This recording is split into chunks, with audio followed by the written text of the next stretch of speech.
നമസ്കാരം.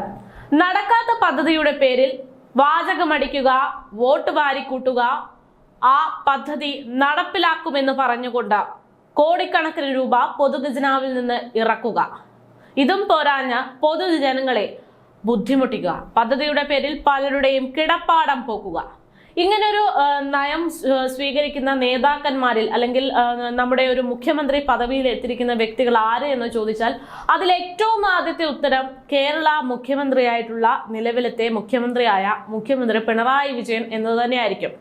അദ്ദേഹം പല പദ്ധതികളും പ്രഖ്യാപിക്കാറുണ്ടെങ്കിൽ പോലും ഇതിന്റെ ഭാഗമായിട്ടുള്ള കേന്ദ്ര ഫണ്ടും സംസ്ഥാന ഫണ്ടും എല്ലാം കെട്ടിക്കഴിഞ്ഞു കഴിഞ്ഞാൽ പിന്നെ ആ പദ്ധതിയുടെ കാര്യം എന്തെന്ന് അന്വേഷിക്കാൻ ഈ സർക്കാരിനെ കൊണ്ട് സാധിക്കാറില്ല. പല പദ്ധതികളും തുടക്കത്തിൽ തന്നെ പൊളിഞ്ഞു വീഴുന്നതും നാം കണ്ടു. കണ്ണാടിപ്പാലം പോലുള്ള എത്രയോ പദ്ധതികൾ വ്യവസായ രംഗത്ത് ടൂറിസം മേഖലയ്ക്ക് വലിയ കാര്യമാണ് എന്നൊക്കെ പറഞ്ഞു കൊണ്ടുവന്ന് ഉദ്ഘാടനത്തിന് മുമ്പ് തന്നെ പൊളിഞ്ഞ പദ്ധതികൾ ഒരുപാടുണ്ട്. അത്തരത്തിലുള്ള ഇടത് സർക്കാരിന്റെ ഒരിക്കലും നടക്കാത്ത എന്നാൽ എപ്പോഴും നടത്തും എന്ന് പറഞ്ഞുകൊണ്ടിരിക്കുന്ന ഒരു പദ്ധതിയാണ് കെ-റെയിൽ പദ്ധതി.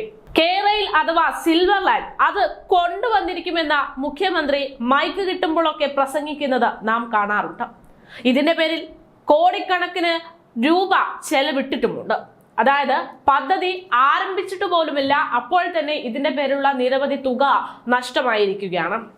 പലരുടെയും വീടുകൾ ഈ ഒരു പദ്ധതിയുടെ പേരിൽ നശിച്ചിട്ടുണ്ട്. കെ-റെയിൽ നടപ്പാക്കാൻ വേണ്ടി കൃത്യമായിട്ടുള്ള കെ-റെയിൽ പദ്ധതി നടപ്പിലാക്കിക്കോ എന്ന് പറയുന്ന നിർദ്ദേശം പോലും ലഭിക്കുന്നതിന് മുമ്പ് തന്നെ കെ-റെയിൽ നടപ്പിലാക്കുമെന്ന് പറഞ്ഞുകൊണ്ട് ഇടത് സർക്കാരിന്റെ നേതൃത്വത്തിൽ പല സ്ഥലങ്ങളിലും മഞ്ഞക്കുറ്റി നാട്ടുന്നു. ആ മഞ്ഞക്കുറ്റി നാട്ടുന്ന സ്ഥലത്തുള്ള വീടുകൾ പൊളിക്കുന്നു. ആകെയുള്ള കിടപ്പാടമാണ് ഇതിന്റെ ഭാഗമായി പലർക്കും നഷ്ടപ്പെട്ടത്. എത്രയോ സ്ത്രീകളും കുടുംബാംഗങ്ങളും ഇതുപോലെ വഴിയാധാരമായിട്ടുണ്ട്. അവരെ ഇറക്കി വിടുമ്പോൾ നിങ്ങൾക്ക് മറ്റൊരു സ്ഥലവും വീടും വച്ചു നൽകാമെന്ന് പറയുന്നതല്ലാതെ പിന്നീട് ഇങ്ങനെ ഇറക്കി വിട്ടവരെ ഒരാളെ പോലും ഓർക്കാൻ ഇവിടുത്തെ സർക്കാർ ശ്രമിച്ചിട്ടില്ല. പിന്നീട് മറ്റൊരു ഗതിയുമില്ലാതെ ഇവരിങ്ങനെ നിൽക്കുന്നത് കാണുമ്പോൾ പിന്നീട് പ്രതിപക്ഷവും മറ്റ് സാമൂഹിക സംഘടനകളും ഒക്കെ ചേർന്നുകൊണ്ട് ആ ഇടതു സർക്കാരിന്റെ നേതൃത്വത്തിലുള്ള മന്ത്രിമാരും മറ്റു ഉദ്യോഗസ്ഥരും വന്ന് കുഴിച്ചിട്ട മഞ്ഞക്കുറ്റി പറിച്ച് മാറ്റി ആ കുഴിയിൽ വാഴ നട്ട് അതിലുണ്ടായ വാഴക്കുല വിറ്റ് ലേലത്തിൽ വെച്ച് അതിൽ നിന്ന് ലഭിച്ച പണം ഉപയോഗിച്ചൊക്കെ പലർക്കും വീട് വെച്ച് കൊടുത്തിട്ടുണ്ട്. അതായത് സിൽവർ ലൈനിന്റെ പേരിൽ വീട് ഇല്ലാതായവർക്ക് വീട്, അതേ പദ്ധതിയുടെ പേരിൽ കുഴിച്ചിട്ട മഞ്ഞക്കുറ്റി ഒഴിവാക്കി അവിടെ വാഴ നട്ടിട്ട് വീട് വെച്ച് കൊടുക്കേണ്ടുന്ന ഒരു സാഹചര്യം വന്നിട്ടുണ്ട്. അപ്പോഴും പിണറായി സർക്കാർ ഇതിൽ നിന്നൊന്നും പിറകോട്ട് നിന്നിട്ടില്ല. പദ്ധതി നടപ്പിലാക്കും എന്ന് എപ്പോഴും പറഞ്ഞുകൊണ്ടിരിക്കുന്നു. ഇപ്പോഴും പിണറായി സർക്കാരിനോട് കെ-റെയിൽ എന്തായി എന്ന് ചോദിച്ചാൽ അത് കേന്ദ്രം സമ്മതിച്ചിട്ടില്ല, അല്ലെങ്കിൽ അത് കേരളത്തിൽ നടപ്പിലാക്കാൻ സാധിക്കില്ല, ഇതൊന്നും ആയിരിക്കില്ല ഉത്തരം. കെ-റെയിൽ നടപ്പിലാക്കും, ഈ ഒരൊറ്റ ഉത്തരമേ മുഖ്യമന്ത്രി പിണറായി വിജയന്റെ ഭാഗത്ത് നിന്ന് വരികയുള്ളൂ. എന്നാൽ ഇതൊക്കെ മുഖ്യമന്ത്രിയുടെ ദിവാസ്വപ്നം മാത്രമാണ് എന്ന റിപ്പോർട്ടുകളാണ് ഇപ്പോൾ പുറത്തു വരുന്നത്.